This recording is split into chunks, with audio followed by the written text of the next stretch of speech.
The Carolina Pro Football Report, presented by National PAL. Support National PAL at nationalpal.org.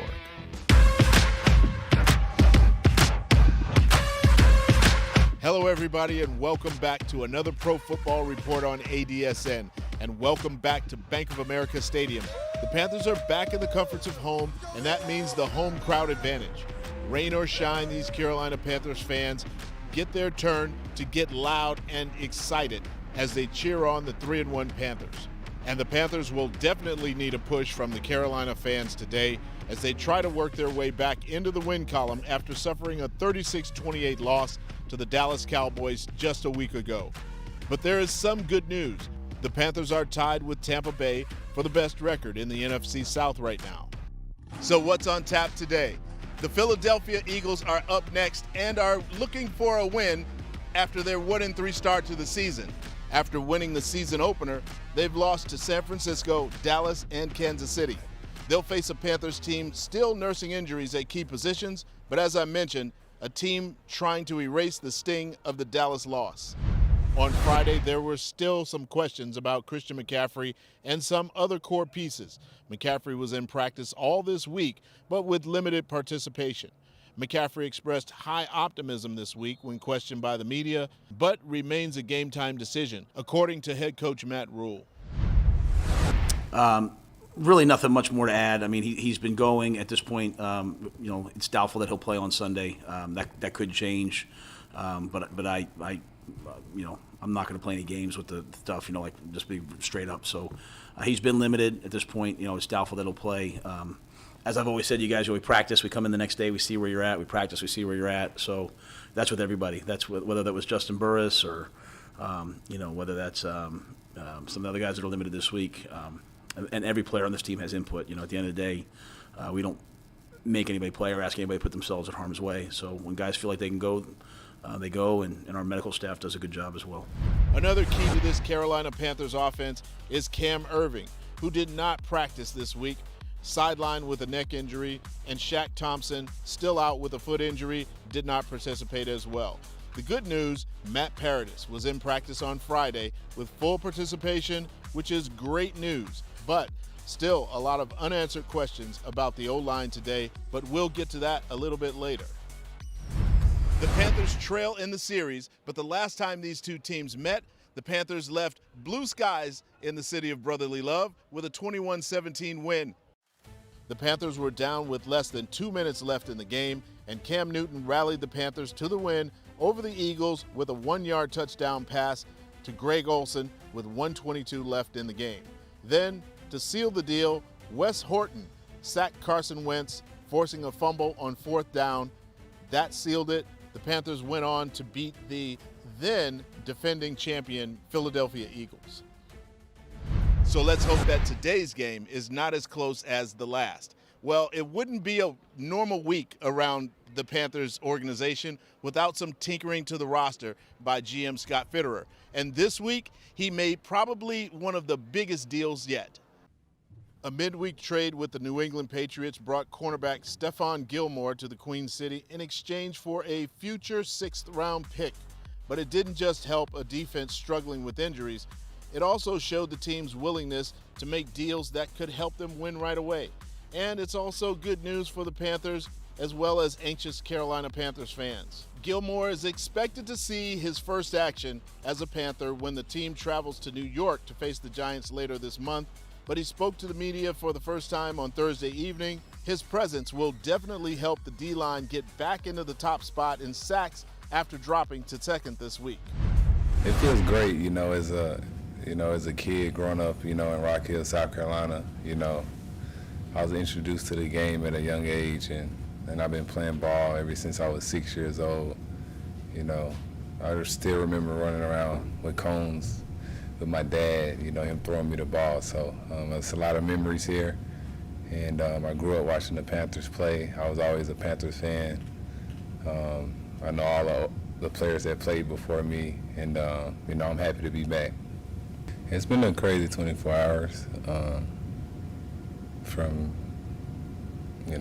sitting in the meeting room to talking to Bill to you know, getting traded to flying down here today. So it's been a crazy 24 hours, but you know it's over now. I'm looking forward to the future. You know, there's no substitute for experience, and he's a real pro. You know, he's been, we were with him today, and you know, you can just tell. I mean, he was taking notes and really into it. So I think he'll add a lot to not just the DB room, but us, you know, our team and our defense. So you know, I think everybody's looking forward to working with him. The deal gives the Panthers more depth at corner, which is desperately needed right now with some key injuries.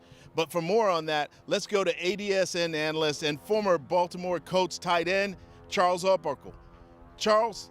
Panthers have been able to pick up a key weapon on the defensive side. Stephon Gilmore, Super Bowl champion, two-time Pro Bowler, and oh, by the way, a Rock Hill, South Carolina native, growing up a Panthers fan.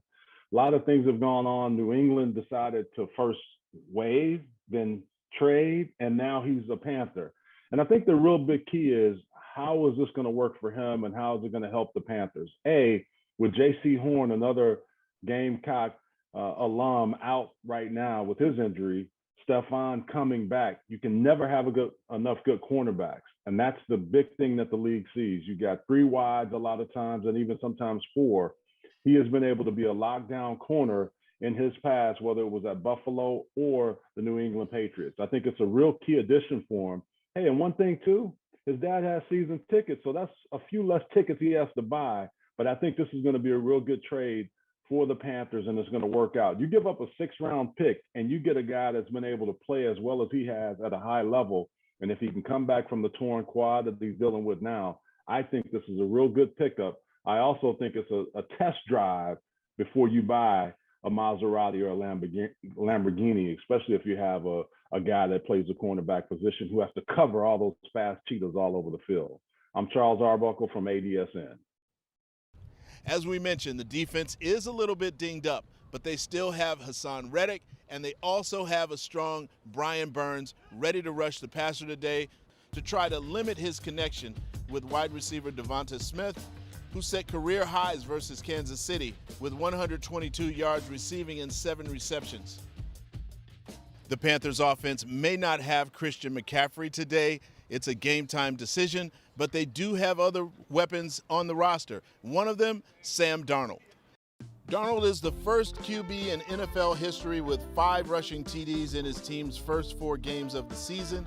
His 5 rushing touchdowns are also tied for first in the NFL this season. It's also given the team a boost in red zone efficiency, as well as keeping defenses on their heels, because at the beginning of the season, many thought Darnold would create his biggest threat from in the pocket. But many teams are now having to rethink those strategies.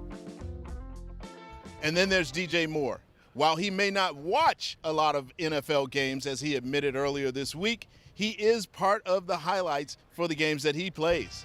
The Panthers' passing offense ranks 8th in the NFL, averaging 280 yards per game, and Moore is the biggest reason for that success. He reeled in 30 receptions for 398 yards, 3 TDs, and ranks 4th in the NFL right now. Coming into this game, Moore has team highs in all of those same categories.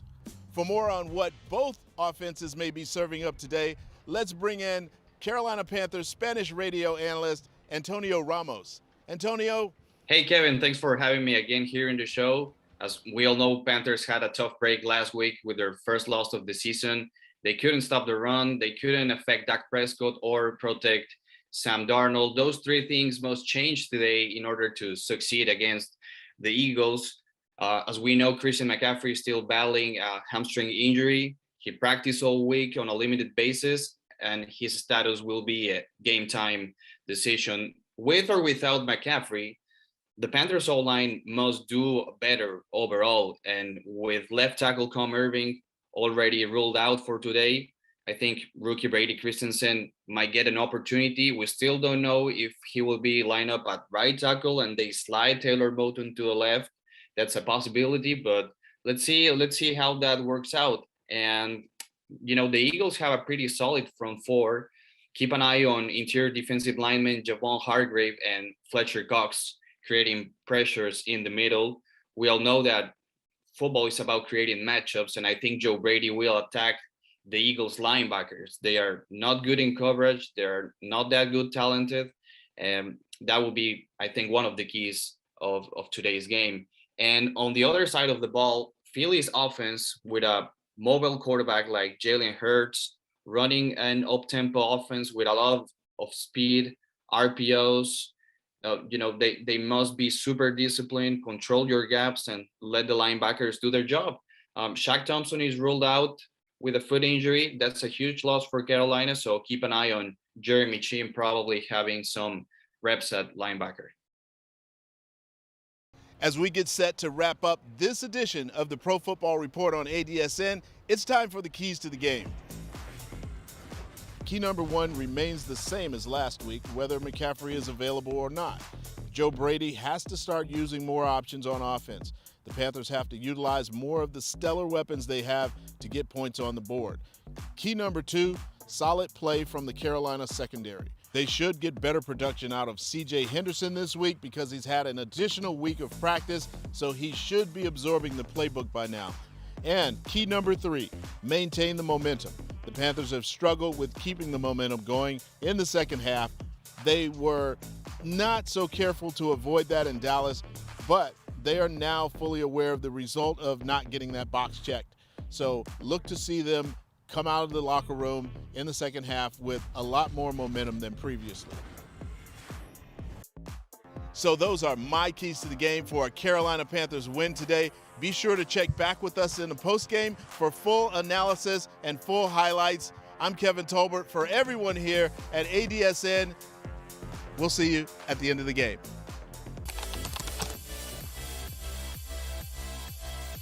The National Police Athletic and Activities League helps support the mission of kids, cops, and communities.